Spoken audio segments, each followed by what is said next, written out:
already invoked his Shekinah glory that shined brighter than the sun, you see. If God said, don't go, don't sit down here. Sit down here. Connect yourself to the Shekinah glory. And while others are crying, you will not cry. Keep coming to church. Keep evangelizing.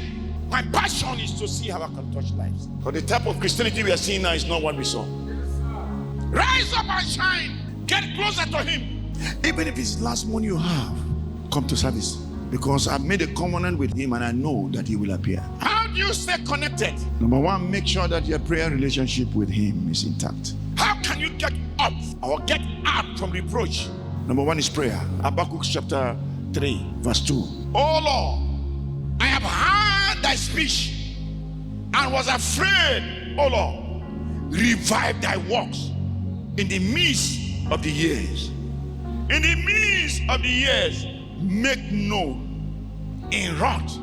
Remember mercy. Let me interpret. I've heard our father told us of how you dried the Red Sea. Our father told us of how manna came down from heaven there. Our father told us of how Sarah became pregnant. Oh God, but now I'm not seeing it again. Revive us. But did this because of our sin and you're angry. In your anger, remember mercy. Why am I not seeing this revival?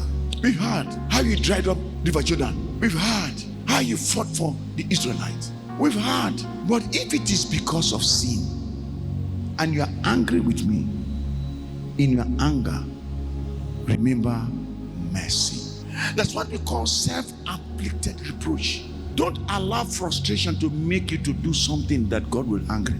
You're okay that you're free, but you're not free because Satan is very, very legalistic and is looking for something to hold so that you will not move more than where you are.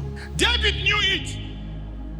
In Psalm 51, he said, have mercy upon me, O God, according to your loving kindness, according to your tender of your mercy. Blot out my transgression, for I acknowledge my sin, and my sin is ever before me. The problem is that acknowledging that what you have done is wrong, acknowledging your transgression and say, I am sorry. David was a man after God's heart. He knew how to enter into God's heart. He said, this sin I do, now you I sin against. Not Uriah's family, not Uriah's family. Only you have mercy.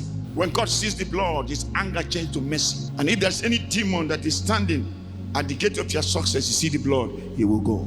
One thing our late Archbishop said one day, he said, if you offend God, even in the market, he will shout to tell him to forgive him. So that you will not use your own hand to form reproach. Don't say anything when you're excited, and don't say anything when you are angry. It's very, very legalistic. And whatever thing is a spirit. The devil does not know your vision, and God has armed you. David had famine, 3 years famine, and David has to inquire, what is causing this reproach? He said it was because of Saul, who killed the Gibeonite, that had a covenant with Israel. Many a times we don't pray the prayer of inquiry. We don't ask God any question. One of the things that will remove reproach from you is obeying direct instruction from your pastor, obeying direct instruction from God. You as a child of God, you must not talk anyhow to bring reproach to yourself.